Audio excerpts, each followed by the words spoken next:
여러분은 여러분의 삶에 만족하십니까? 여러분은 지금 여러분의 삶에 주어진 것에 행복하십니까? 지금 여러분의 삶이 행복하세요? 아니면 무엇인가를 끊임없이 계속해서 찾고 있습니까? 네, 불행하게도 우리가 세상 속에서 살아가고 있는 이상, 세상의 가치로 우리가 살아가고 있다면 우리는 평생토록 만족하면서 살아갈 수가 없어요. 왜냐하면 우리가 살아가고 있는 이 세상이 우리를 불행하고 불만족스러운 사람들이 되도록 가르치고 있고 인도하고 있습니다. 근데 어쩌면 아니라고 말하실 수도 있어요. 세상이 우리를 가르칠 때 행복한 삶을 살아가기 위해서 이렇게 해야 된다, 이렇게 해야 된다라고 이야기하고 있으니까 그대로 하면 행복하지 않나요? 라고 물으실 수도 있어요. 그런데 그것은 그렇지 않더라고요. 절대 우리가 그렇게 다 하면서 살아갈 수가 없어요. 그래서 불행하게 느껴지는 거죠. 자, 우리가 살아가고 있는 이 환경과 문화가 그렇게 불행하도록, 만족하지 못하도록, 그렇게 생각하도록 어떻게 보면 계속해서 세뇌시키고 있습니다. 자, 많은 믿음의 사람들은 이렇게 고백을 합니다. 아마 여러분들도 적어도 한 번쯤은 이런 고백을 하셨을 거예요. 믿음의 고백을 아마 하셨을 거예요. 하나님은 내가 행복하길 원하십니다. 하나님은 내가 행복하길 원하십니다. 맞습니까? 하나님은 저와 여러분이 행복하길 원하세요. 말 그대로예요. 정말 하나님은 우리가 행복한 삶을 살아가기를 원하신다는 것입니다. 자, 하나님은 전능하신 분이시다. 하나님은 전지하신 분이시다. 그런 하나님을 내가 믿는다. 그리고 그 하나님이 내가 행복하기를 원하신다.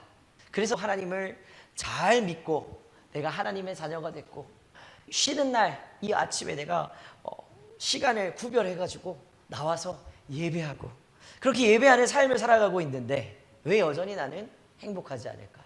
왜 여전히 나는 만족스럽지 않을까? 왜 여전히 나는 무언가를 찾고 있을까? 하나님이 참신이 아니라서 그런 걸까?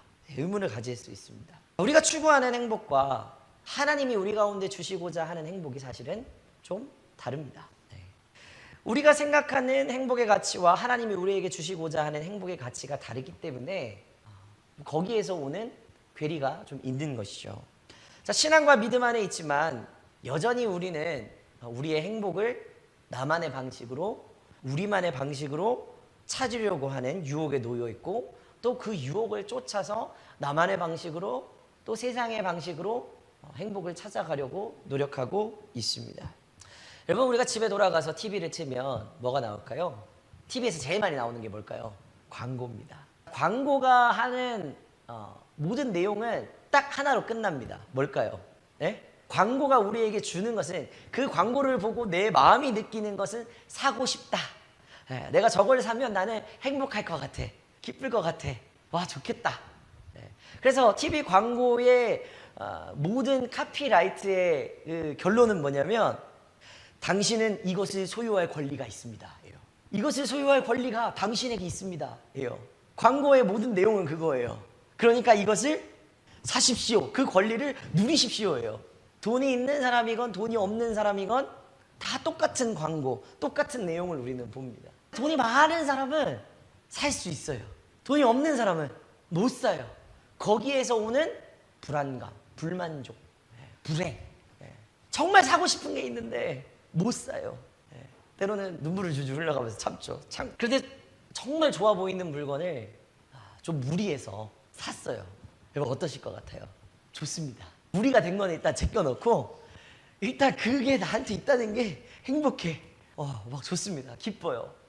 근데 그 기쁨과 행복은 잠깐이죠. 다음 달 카드값을 봤을 때 불행해집니다. 눈물이 나죠. 세상이 주는 것, 세상의 가치관으로 누리고자 하는 행복은 일시적인 거예요. 잠깐이면 있다가도 없어지는 겁니다. 여러분, 우리가 신앙생활을 하면서 여러분들이 가지는 기대들이 아마 있을 거예요. 여러분 어떤 기대를 가지고 계십니까? 어떤 기대를 하면서 오늘 이 예배를 드리고 신앙생활을 오랜 시간 동안 해오셨습니까? 대부분의 성도님들이 가지고 있는 신앙생활을 하면서 가지는 기대는 몇 가지로 추릴 수 있습니다. 늘 건강했으면 좋겠다. 내가 좀 더 잘 살았으면 좋겠다. 재정적으로 좀 더 나았으면 좋겠다. 그리고 내가 조금 겪고 있는 어떤 고통 가운데에서 내가 좀 벗어났으면 좋겠다. 크게 이 세 가지로 말할 수 있을 것 같아요. 아마 다 그런 기대들을 하셨을 거예요. 오랫동안 신앙생활을 해오셨는데 여러분 기대대로 그 모든 기대가 이루어지셨습니까? 안 이루어졌죠. 안 이루어졌습니다. 하나님을 믿기 때문에 내가 늘 건강해야 되고 내가 늘 재정적으로 풍족해야 되고 내가 가지고 있는 고통들이 다 없어져야 된다라고 기대하면 기대대로 이루어지지 않는다고 했을 때 어떨까요? 자녀를 향한 기대가 있잖아요. 그럼 그 기대에 자녀가 부응하지 못할 때 여러분 어떠실 것 같으세요? 실망감이 있으실걸요? 내가 기대되는 대로 되지 않았을 때 실망이 오고 좌절할 수도 있는 거죠. 마찬가지로 내가 신앙생활을 하면서 기대하는 기대함이 기대하는 대로 이루어지지 않았을 때, 내가 기도하는 대로 응답되어지지 않을 때 우리 가운데 실망이 찾아올 수 있습니다. 어쩌면 더 나아가서 배신감을 느낄 수도 있어요. 하나님에 대한. 그리고 하나님이 나를 저버리신 것은 아닌가, 그런 생각을 할 수도 있습니다. 그런데 여러분 정말 단언코 말씀을 드리지만 여러분의 인생이 끝나는 그날까지 고난과 시련은 절대 끝나지 않습니다. 하나의 고난이 끝났다고 하더라도 또 다른 고난이 우리를 찾아올 수 있습니다. 그리고 영원토록 우리를 괴롭히는, 내가 하나님께 부름을 받는 그 순간까지 내 인생 가운데 사라지지 않는 고난도 분명히 있습니다. 내가 신앙생활을 오래 해왔고 내가 정말 철저하게 하나님을 믿고 신앙생활을 잘한다고 하더라도 고난과 시련은 절대 우리의 인생 가운데 끊이지 않아요. 그럼 이렇게 말하실 수도 있겠죠. 그러면 하나님 왜 믿어야 되냐고. 그런데 중요한 건 뭐냐면 고난과 시련 가운데에서도 우리는 하나님의 손길을 분명히 느낄 수 있다는 것입니다. 오늘 우리가 찬양으로 고백했던 것처럼 폭풍 속을 걷고 있을 때, 비바람과 같은 인생길을 걸어가고 있을 때 절대 우리는 혼자 걷지 않습니다. 왜요? 하나님이 우리와 함께하고 계시니까요. 예수님은 마태복음 6장에서 뭐라고 말씀하시냐면 고난과 시련이 있을지라도 걱정하지 말고 하나님 나라와 그 의를 먼저 구하라고 말씀하시는 거예요. 6장 33절이죠. 우리 잘 아는 말씀이잖아요. 너희는 먼저 그의 나라와 그의 의를 구하라. 그리하면 이 모든 것을 너희에게 더하시리라. 이게 은혜입니다. 하나님은 우리가 기대하는 것을 채워주시는 분은 아니에요. 우리가 세상의 물질이나 성공이 아니라 오직 하나님 안에서 참된 만족을 찾기를 원하신다는 거예요. 우리의 가치하고는 전혀 다른 거죠. 자, 세상의 문화는 우리에게 끊임없이 더 많은 것을 원하도록 만듭니다. 아까 말씀드린 것처럼 광고 문구는 다 그런 거라고 말씀드렸잖아요. 당신은 이것을 소유할 권리가 있습니다. 결국 우리에게 끊임없이 더 많은 것을 가져라 라고 요구합니다.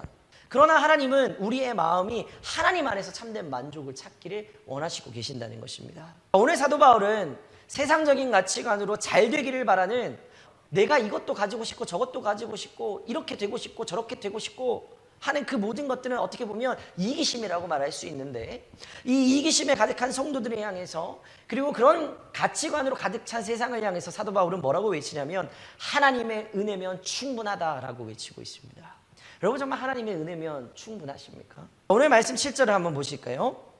여러 계시를 받은 것이 지극히 크므로 너무 자만하지 않게 하시려고 내 육체의 가시 곧 사단의 사자를 주셨으니 이는 나를 쳐서 너무 자만하지 않게 하려 하심이라. 바울은 자신의 육체에 오늘 가시가 박혔다라고 고백하고 있습니다. 여러분 가시 박혀본 적 있으십니까? 대부분 한 번 정도는 가시를 박혀본 적이 있으실 거예요.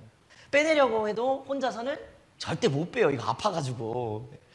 그렇다고 이게 손을 문지르면 더 박혀가지고 더 아파요. 가시를 제대로 제거하지 않으면 감염이 생겨가지고 더 큰 병이 오기도 합니다. 자, 작은 가시가 엄청난 짜증거리가 되고 엄청난 아픔이 되기도 한다는 거죠. 바울이 겪고 있는 이 육체의 가시도 아주 짜증나는 그런 가시였습니다. 물론 바울이 겪고 있는 가시가 정확히 뭐였는지에 대해서는 성경이 정확하게 기록하고 있지는 않지만 많은 성경의 주석가들이 대략적으로 이 바울이 가지고 있던 이 가시와 같은 것은 육체에 있던 어떤 그런 안 좋은 것들이다 라고 이야기하면서 아마 시력의 문제이거나 아니면 뇌전증, 간질이거나 편두통 같은 것이었을 거다라고 그렇게 추측을 하고 있습니다. 우리가 무엇인지는 지금 정확히 알 수는 없지만 그것이 무엇이었든지 간에 사도 바울은 가시로 인해서 굉장히 괴로웠고 또 바울이 스스로 해결할 수 없는 문제가 이 가시였습니다. 이것만 해결되면 사도 바울도 그런 마음이었을 거예요. 너무 행복하고 너무 기쁠 것 같다. 내가 하늘을 막 날아다닐 것 같은 아마 그런 기분을 느낄 것 같았을 겁니다. 자, 그런데 바울의 삶에서 가시와 같았던 이 문제는 여러분 결코 사라지지 않았다는 것이죠. 우리의 성경에서는 이 가시라는 단어를 사용했지만 원어적인 것으로 해석을 해보면 못이나 말뚝에 가깝다는 것입니다. 바울이 겪은 고통은 단순히 그냥 조그마한 가시가 박혀서 좀 성가신 정도? 그 정도가 아니라 바울의 삶의 가치를 떨어뜨리고 바울이 사도로서 맡은 사명을 방해할 정도의 굉장히 큰 문제였다는 것입니다. 바울은 오늘 이 약점을 뭐라고 표현하고 있습니까? 사단의 사자라고 표현하고 있습니다. 근데 굉장히 아이러니하죠. 이 7절 말씀에 보면 주셨다라고 표현을 합니다. 그럼 이 주신 분의 대상은 누구죠? 하나님이에요. 하나님이 주셨는데 하나님은 은혜를 주셔도 모자란데 하나님이 사단의 사자를 주셨다니 좀 이해가 안 가지 않으세요? 여기에 숨겨진 뜻이 있습니다. 사단의 존재조차도 하나님의 능력 앞에서는 아무것도 아니다라는 것을 표현한 바울의 고백인 것입니다. 자, 사단은 우리 교회를 무너뜨리기 위해서 지금도 아주 열심히 일하고 있습니다. 교회를 분열시키기 위해서 얼마나 많은 노력을 하고 있는지 몰라요. 그뿐만이 아니라 우리의 가정과 우리의 삶을 무너뜨리게 하기 위해서 아주 열심히 일하고 있습니다. 또 우리의 믿음을 무너뜨리기 위해서 사단은 어떤 일도 마다하지 않는 거예요. 이렇게 사단이 우리 가운데 활동하고 있고 사단이 우리를 괴롭게 하지만 분명한 것이 있습니다. 하나님은 사단보다 더 크신 분이시다는 것입니다. 전능하신 하나님의 손 아래에서 사단은 하나님의 도구에 불과한 것입니다. 사단은 가시를 통해서 바울에게 고통을 주었습니다. 그리고 하나님의 사역을 방해하려고 했습니다. 그러나 하나님은 오히려 이것을 통해서 바울의 믿음이 더욱 겸손하게 유지될 수 있도록 이 가시를 사도 바울의 믿음의 고백으로 사용될 수 있도록 인도해 주셨다라는 것을 우리 기억해야 됩니다. 바울도 이 고통이 너무나도 힘들었기 때문에 고통을 제거해달라고 3번이나 하나님 앞에 기도했다라고 이야기하고 있습니다. 그런데 하나님의 응답은 바울이 기대했던 것과는 전혀 달랐어요. 자, 우리 9절 말씀 한번 보실까요? 나에게 이르시기를 내 은혜가 내게 족하도다. 이는 내 능력이 약한 데서 온전하여짐이라 하신지라. 그러므로 도리어 크게 기뻐함으로 나의 여러 약한 것들에 대하여 자랑하리니 이는 그리스도의 능력이 내게 머물게 하려 함이라. 나는 없어지기를 바랬어요. 그런데 하나님의 응답은 뭐냐면 내 은혜가 너에게 족하다는 거예요.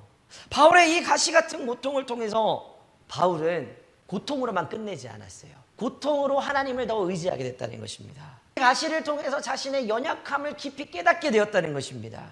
그리고 그 가운데서 하나님의 은혜가 얼마나 큰지 생생하게 경험하게 되었다는 것입니다. 여러분 가지고 있는 가시는 무엇입니까? 여러분 가지고 있는 가시, 평생토록 여러분을 괴롭히고 있는 그 문제 무엇입니까? 어떤 분은 고통이라고 말할 수 있을 거고, 어떤 분은 불안이라고 말할 수도 있을 것이고요. 어떤 분은 관계의 문제가 해결되지 않는 그런 가시일 수도 있고요. 어떤 분은 경제적인 어려움, 어떤 분은 사춘기의 자녀, 또 육체에 가지고 있는 질병이 여러분을 괴롭히고 있는 이 가시일 수 있습니다. 그런데 여러분, 이 가시가 해결되지 않는다고 불행한 것이 절대 아닙니다. 오히려 고통과 불안, 관계의 문제, 경제적인 어려움, 질병을 통해서 하나님께 더욱 깊이 나아가고 하나님의 도움을 구할 수 있다는 것에 대해서 오히려 감사할 수 있는 우리 모두가 되어지기를 소망합니다. 그렇게 감사함으로 나아가면 그 문제 가운데에서 하나님의 은혜가 나에게 족하다라는 것을 발견하게 될 줄로 믿습니다. 자, 우리는 우리에게 찾아온 이 고난을 단순한 불행으로 생각하기가 쉽습니다. 그런데 성경은 고난이 우리 가운데 다가올 때 그것을 하나님의 목적과 하나님의 계획 안에서 그 고난을 바라봐야 된다라고 권면합니다. 야고보서 1장 2절에서 4절까지 말씀에서 야고보 사도는 내 형제들아 너희가 여러 가지 시험을 당하거든 온전히 기쁘게 여기라. 이는 너희 믿음의 시련이 인내를 만들어내는 줄 너희가 알미라. 인내를 온전히 이루라. 이는 너희로 온전하고 구비하여 조금도 부족함이 없게 하려 함이라 라고 권면합니다. 우리가 하나님의 자녀답게 하나님의 백성답게 천국의 시민답게 온전한 삶이 될 수 있도록 부족함이 없게 하려고 하나님은 우리 가운데 시험도 주시고 고난도 주시고 고통도 주실 수 있다는 것입니다.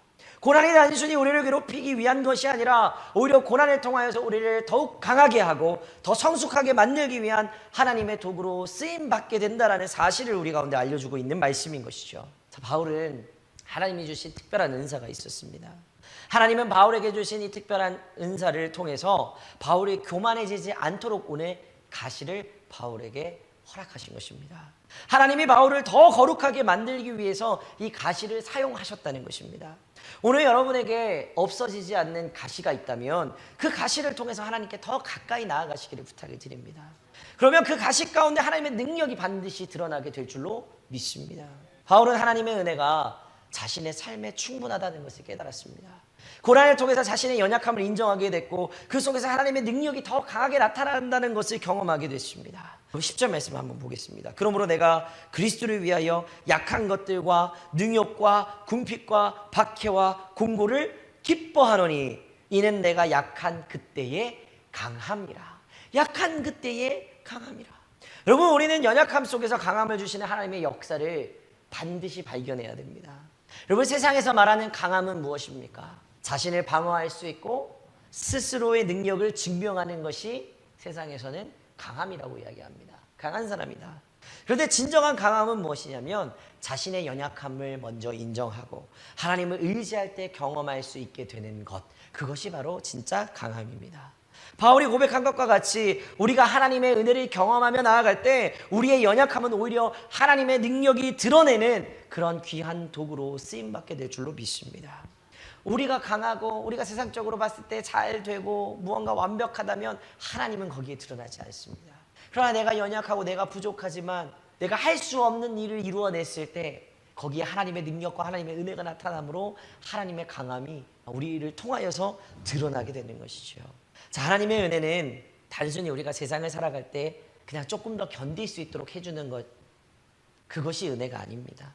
하나님의 은혜는 늘 우리에게 새로운 힘도 주고 새로운 용기도 주는 것입니다. 우리의 연약한 가운데에서 하나님의 능력이 온전해지고 우리는 하나님의 은혜를 통해서 삶에 찾아오는 수많은 도전들을 이겨낼 수가 있는 것입니다. 이것은 문제가 해결된다는 게 아닙니다. 이겨낸다는 것입니다. 사도 바울도 여전히 가시가 있지만 그 가시를 이겨내는 것입니다.